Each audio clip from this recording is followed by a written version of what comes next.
নিজের বাবা নমরুদ ও পুরো জাতির ষড়যন্ত্রে ইব্রাহিম আলাইহিসসালাম বাবেল শহর ছেড়ে চলে গেলেন। যে বাবা তাকে আগুনে ফেলে হত্যা করতে চেয়েছিল, ইব্রাহিম আলাইহিসসালাম সেই বাবার প্রতি কোনো রাগ তো রাখলেনই না, বরং তার জন্য দোয়া করলেন। আর মহান আল্লাহ তার এই দোয়াটা পবিত্র কোরআনে লিপিবদ্ধ করেন। ইব্রাহিম আলাইহিসসালাম বলেন, আপনার উপর শান্তি বর্ষিত হোক। আমি আমার প্রতিপালকের কাছে আপনার জন্য ক্ষমা প্রার্থনা করব। তিনি সত্যিই আমার জন্য পরম করুণাময়। ইব্রাহিম আলাইহিসসালাম বাবেল শহর ছেড়ে আল্লাহর নির্দেশনা অনুযায়ী চলে গেলেন বর্তমান ফিলিস্তিনে। এরপর থেকে তার জীবনে আসা শুরু করলো একের পর এক কঠিন পরীক্ষা। কিন্তু প্রতিটি পরীক্ষাতেই ইব্রাহিম আলাইহিসসালাম মহান আল্লাহর উপর ভরসা করে সফলভাবে উত্তীর্ণ হলেন। আল্লাহর নির্দেশে ইব্রাহিম আলাইহিসসালাম তার স্ত্রী হাজেরা আলাইহিসসালাম এবং শিশুপুত্র ইসমাইল আলাইহিসসালামকে বর্তমান সৌদি আরবের মরুভূমিতে মক্কার এক নির্জন স্থানে রেখে আসেন। এটিও ছিল আল্লাহর এক মহাপরীক্ষা। তখন সেখানে কোনো পানি, খাবার বা বসতি ছিল না। হাজেরা আলাইহিসসালাম বিস্মিত হয়ে জিজ্ঞেস করেন, আপনি কি আমাদের এখানে রেখে যাচ্ছেন আল্লাহর আদেশে?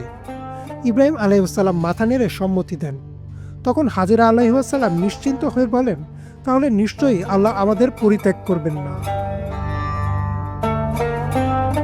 ইব্রাহিম আলাইহিসসালাম চলে যাওয়ার পর তার শিশুপুত্র ইসমাইল আলাইহিসসালাম যখন তৃষ্ণায় কাঁদতে থাকেন, তখন হাজেরা আলাইহিসসালাম পানি খুঁজতে সাফা ও মারোয়া পাহাড়ের মধ্যে 7 বার দৌড়ান, কিন্তু তিনি কোনো সাহায্য খুঁজে পান না।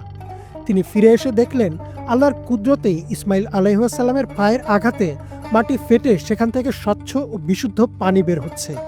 তিনি দ্রুত সেই পানির চারদিকে পাথর দিয়ে আটকে দেন। আর এটি হচ্ছে বরকতময় জমজম কূপ। মক্কার সেই নির্জন মরুভূমিতেই বড় হতে থাকলেন ইসমাইল আলাইহিসসালাম। যখন ইসমাইল আলাইহিসসালাম কিশোর বয়সে উপনীত হন, তখন ইব্রাহিম আলাইহিসসালাম স্বপ্নে দেখেন তিনি তার পুত্রকে কোরবানি দিচ্ছেন। তিনি বুঝতে পারেন এটি আল্লাহর পক্ষ থেকে একটি পরীক্ষা। তিনি ইসমাইল আলাইহিসসালামকে বললেন, হে আমার পুত্র, আমি স্বপ্নে দেখেছি যে আমি তোমাকে কোরবানি করছি। এখন তোমার মত কি? ইসমাইল আলাইহিসসালাম বিনা দ্বিধায় উত্তর দিলেন, হে আমার পিতা, আপনাকে যা আদেশ করা হয়েছে তাই করুন। আল্লাহর ইচ্ছায় আপনি আমাকে ধৈর্যশীল পাবেন। ইব্রাহিম আলাইহিসসালাম যখন তাকে কুরবানি দিতে উদ্যত হন, তখন আল্লাহর পক্ষ থেকে এক দুম্বা প্রেরিত হয় এবং ইসমাইল আলাইহিসসালামের পরিবর্তে সেটি কুরবানি হয়। আল্লাহ বলেন, নিশ্চয়ই এটি ছিল এক মহাপরীক্ষা, আর আমি তার পুত্রের পরিবর্তে এক মহান কুরবানি দিলাম। এই ঘটনার মাধ্যমেই কুরবানির বিধান প্রতিষ্ঠিত হয়, যা আজও মুসলিমরা ঈদুল আজহায় পালন করে।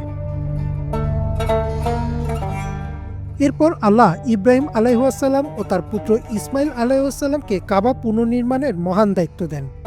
তারা দুইজন নিজ হাতে পবিত্র কাবা পুনরায় নির্মাণ করেন। তারা আল্লাহর কাছে দোয়া করেন, হে আমার প্রতিপালক, আমাদের দুজনকেই মুসলিম করুন এবং আমাদের বংশধরদের মধ্যেও এমন একটি জাতি করুন যারা মুসলিম হবে। আমাদের হজের আনুষ্ঠানিকতা শিখান এবং আমাদের দিকে অনুগ্রহের দৃষ্টি দিন। আপনি সত্যি তওবা কবুলকারী ও পরম করুণাময়। আজ আমরা যে নিজেদের মুসলিম বলি, তা মূলত ইব্রাহিম আলাইহিসসালামের এই দোয়ার কারণেই। এছাড়াও ইব্রাহিম আলাইহিসসালাম মুসলিম উম্মতের জন্য একজন রসুলের দোয়াও করেন। তিনি বলেন, হে আমার রব, তাদের মধ্য থেকে এমন একজন রাসূল পাঠান যে তাদেরকে আপনার বাণী পড়ে শোনাবে, তাদেরকে কিতাব শিক্ষা দেবে এবং তাদের পবিত্র করবে। নিশ্চয়ই আপনি সর্বশক্তিমান, সর্বজ্ঞানী।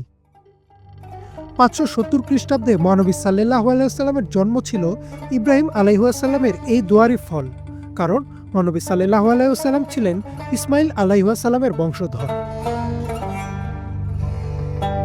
হযরত ইব্রাহিম আলাইহিসসালামের জীবন ছিল আত্মত্যাগ, ধৈর্য এবং আল্লাহর প্রতি নিখুঁত আনুগত্যের এক উজ্জ্বল দৃষ্টান্ত। তার পরীক্ষা ও কষ্টগুলো শুধু ব্যক্তিগত নয়, বরং তার সমগ্র মানবজাতির জন্য শিক্ষা হয়ে আছে। তিনি আমাদের শিখিয়েছেন আল্লাহর নির্দেশে কখনো সন্দেহ না করতে, তার প্রতি সম্পূর্ণরূপে আত্মসমর্পণ করতে এবং ধৈর্যের সঙ্গে সকল পরীক্ষায় উত্তীর্ণ হতে। তার ত্যাগের প্রতিদান হিসেবে আল্লাহ তাকে খলিলুল্লাহ বা আল্লাহর বন্ধু উপাধিতে ভূষিত করেন। ইমরান মাহমুদ, বাংলা ভিশন।